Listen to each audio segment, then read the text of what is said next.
Alors, il t'a demandé qu'on doit rincer une seule et unique fois. Avec suffisamment d'eau pour retirer le surplus de poussière, tout ce qu'il y a dedans. Et voilà. On laisse sortir le maximum.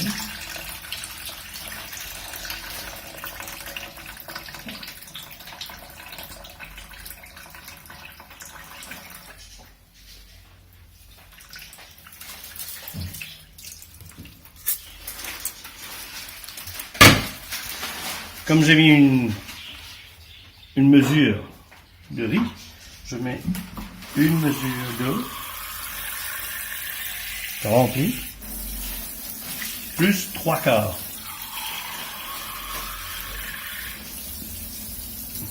Allez, 3/4. Voilà. Il n'y a qu'à mettre le riz sur le feu à bouillir. Comme ça bout, il faut à tout prix baisser le feu immédiatement, complètement le feu le plus bas, le niveau le plus bas, et couvrir jusqu'à que l'eau sèche complètement. Et quand l'eau sèche complètement, on éteint le feu, on attend 15-20 minutes à couvert et le riz. Voilà. Avec le fameux riz blanc, on va faire une rougaille de lunch and meat. Bien sûr, pour faire la rougaille, il me faut la tomate, l'ail, l'oignon et du persil et du thym. Entre temps, le riz a bouilli et à bouillir, je baisse complètement le feu. Je baisse le feu complètement. Je laisse finir la cuisson à petit bouillon. Je reviens à la rougaille. Nous avons aussi besoin de persil plat et de thym frais. Le du riz a été complètement absorbé. J'éteins. Je couvre. Je laisse reposer pendant 15. Nous avons besoin d'oignons, de l'ail et spécialement pour le bouillon, uniquement pour le bouillon, pas la rougaille, un bout de gingembre que je vais écraser dans mon mortier en pierre. Les oignons déjà ciselés grossièrement et on va passer étape par étape à la cuisson.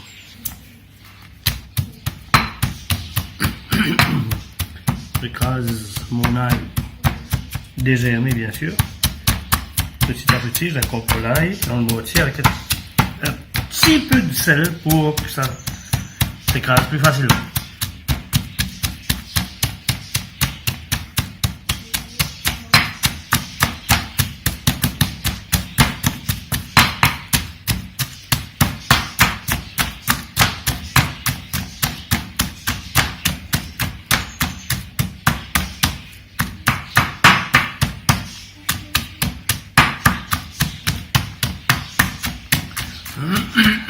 En fait, j'utilise une tête d'ail pour les deux, c'est-à-dire pour la rougaille et le bouillon de bret chouchou.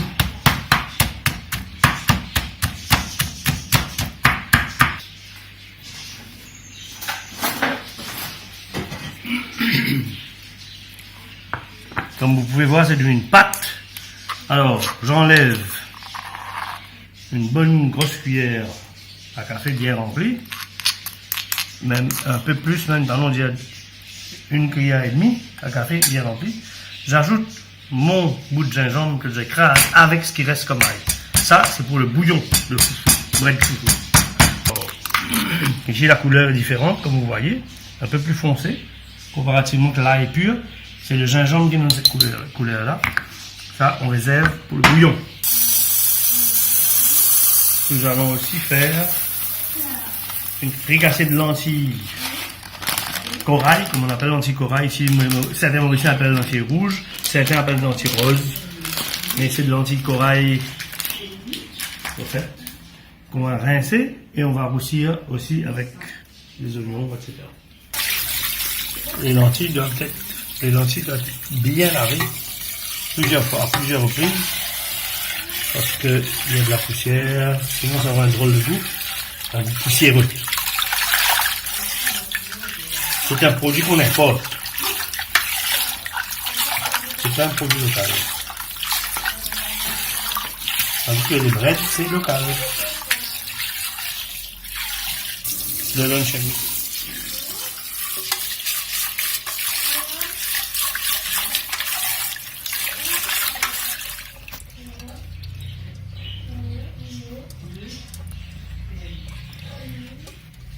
On égoutte. Parce que si on roussit avec de l'eau déjà dedans, ça n'aura pas un bon goût. Le riz est prêt. Le soulève avec une fourchette en faisant des ronds pour que ça ne s'écrase pas. C'est un riz taille. Un riz taille au jasmin. Il n'est pas enfumé. Et il a bon goût. 3 casseroles. Lentilles. Bouillon. Rougail.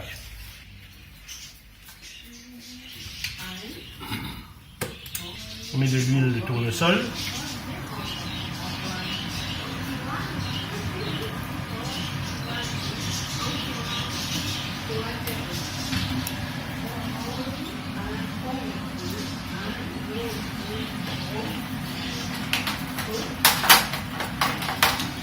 J'ajoute un peu d'oignon.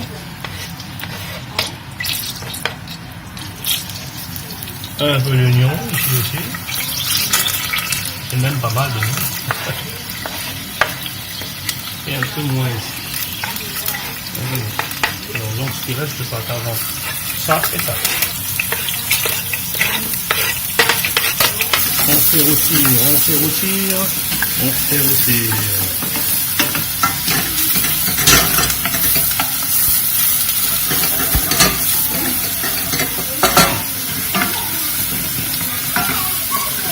On ajoute du sel, on baisse le feu.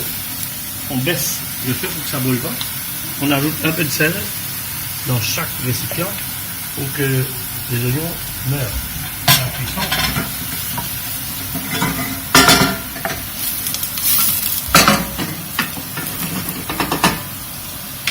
Celui qui est plus simple à faire, c'est le bouillon. Qu'est-ce qu'on fait? Alors, on a les gingembre. Que voici que voilà. Que je mets à roussir avec notre ami oignon. Et je tourne.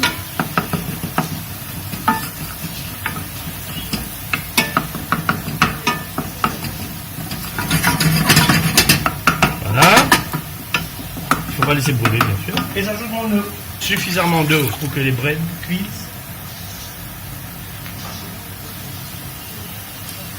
Et pour avoir un bouillon convenable. Et là, lui, on l'attend en bouillir. Celui-là, on ajoute un peu de persil, un peu de thym, on tourne, on fait roussir, on met l'ail.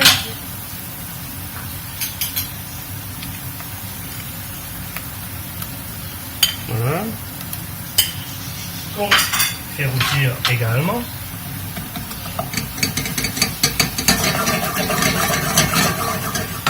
Toujours à feu bas.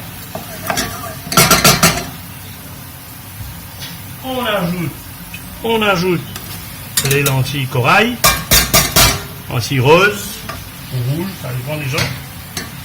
Je remonte le feu. Je roussis ces lentilles.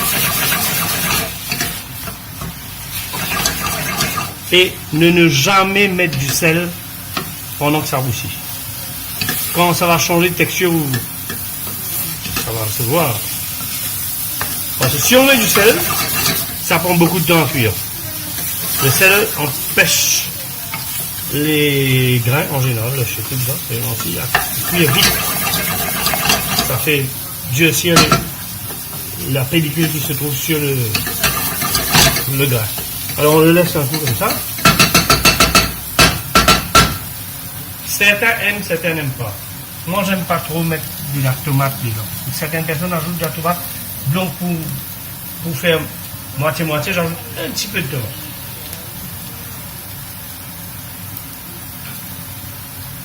Pour ne pas déplaire à tout le monde, j'ajoute un petit peu de tomate. Pas beaucoup. Et là, vous voyez, c'est sec. Il n'y a plus de liquide. Ça change de couleur et ça commence à pâlir. Et à ce moment-là, on ajoute de l'eau. On baisse le feu, on ajoute de l'eau. Et on va faire la même chose, un peu comme un risotto. On va faire la même chose petit à petit. Comme ça va absorber l'eau, on va rajouter l'eau. À chaque fois, plusieurs fois. Jusqu'à que ça cuise complètement, qu'on soit satisfait avec la consistance. Et là, on peut à ce moment-là ajouter son sel. On le laisse tranquille. Maintenant, on va voir la rougaille. Même histoire. On ajoute l'ail. On ajoute le persil et le thym. Dedans. Et pour une rougaille de lunch meat, on n'a pas besoin de faire roussir le lunch meat. Parce que le lunch meat, c'est quelque chose de déjà cuit. Par contre, la tomate, oui. C'est elle qui va aller dedans.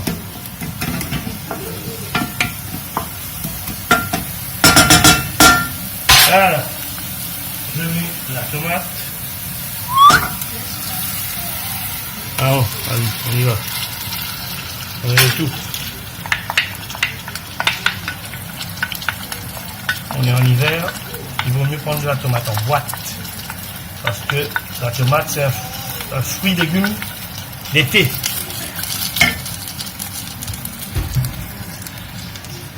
Si jamais je goûte et je vois que c'est acide, je ne mets jamais de sucre. Contrairement à certaines personnes qui le font. Je mets une très faible pincée de bicarbonate de soude. Et ça coupe complètement l'amertume et l'acidité de la tomate. Ça devient neutre. Là, je laisse cuire. Ici, je remonte le feu.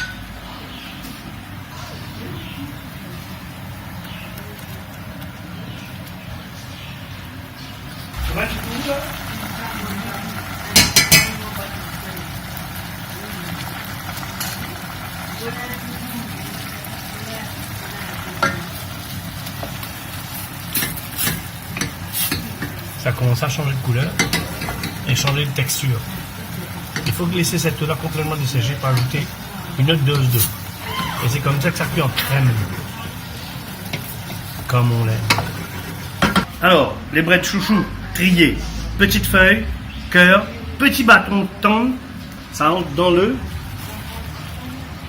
bouillon.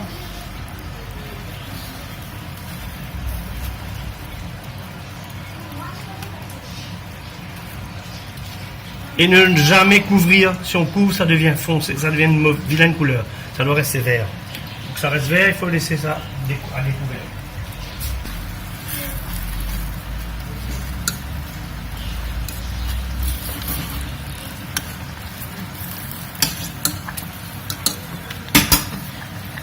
Les lentilles, voilà. Toujours, ils commencent déjà à venir. Ils ont une autre texture. Mais il faut que j'attende cette eau-là sécher complètement pour ajouter deux trous. La rougaille. On incorpore les morceaux de luncheon meat.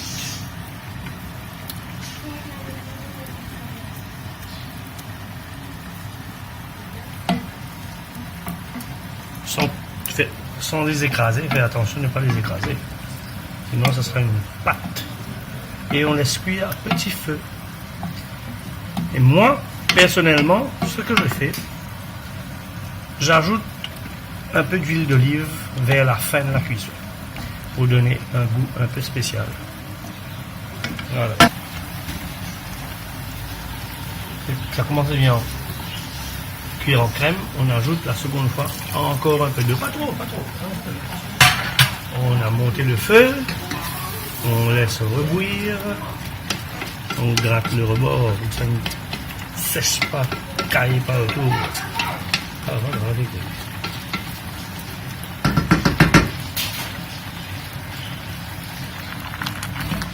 le bouillon, lui, bien vert, il est quasiment terminé. Il faudra goûter après pour le sel, etc.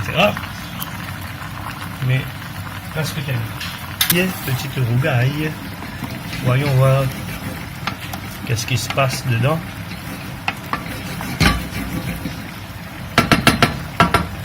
Je goûte. Très bon. Très bon.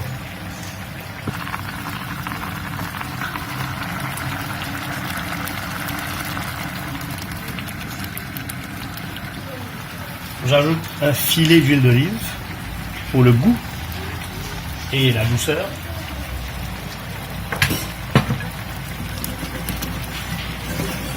Je tourne. Je vais tourner comme ça légèrement.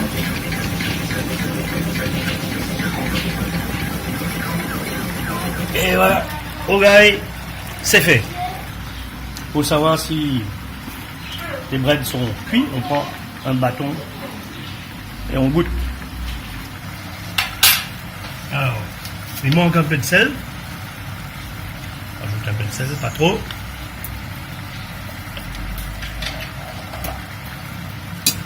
Et il est toujours bien vert, bien vert. Ça, c'est le bon bouillon chouchou de l'île Maurice. Ça, c'est à manger mauricien. Vraiment manger mauricien.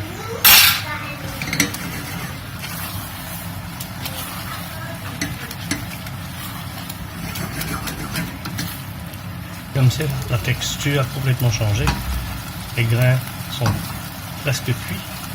Il nous faudra encore, disons, allez, une rasade d'eau et laisser bouillir gentiment, et ça aussi, ça sera déjà prêt dans quelques minutes.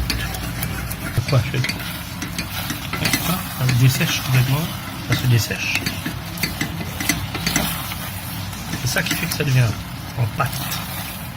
Cette technique de cuisson à l'eau petit à petit, pas d'un seul coup, et sans sel. Bon. Dernière rasade d'eau.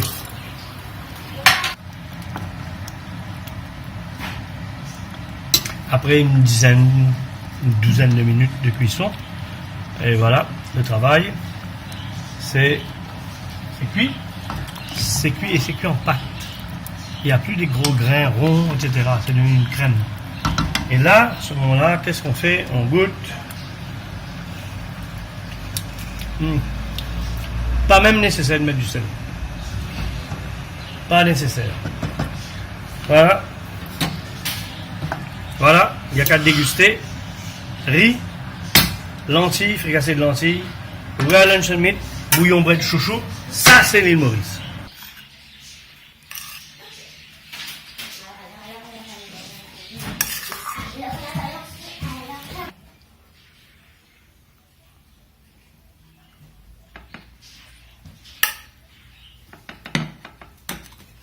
Du riz, bien cuit.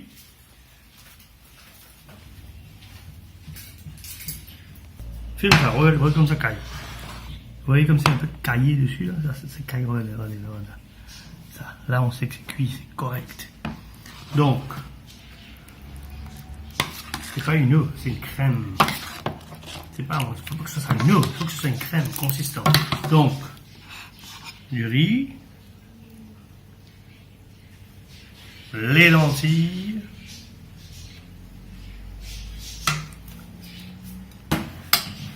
la rougaille, le lunch and meat,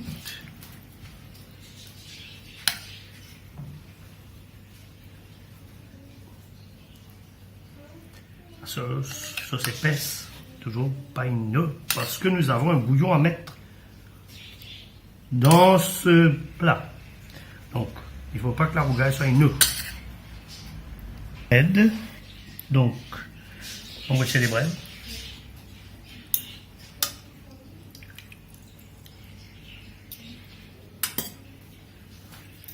C'est important de manger les fibres. Les breads sont remplis de fibres et de la vitamine C. Maintenant, on arrose le bouillon par-dessus. Il y a des gens qui n'aiment pas manger trop de bouillon, d'autres qui en raffolent comme moi. Moi, je mets le bouillon partout. On dit que je mange comme un canard. Donc, je mets un peu de bouillon.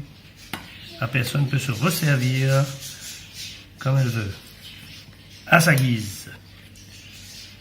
Et voilà le travail. Riz accompagné de fricassé de lentilles, rougail de luncheon meat, vous les voyez, bouillon bread chouchou. On peut ajouter aussi avec ça un petit achar. Achar, peut-être dans le futur, je vous expliquerai comment faire un vrai bon achar. Jusqu'à là, ciao. Bon appétit.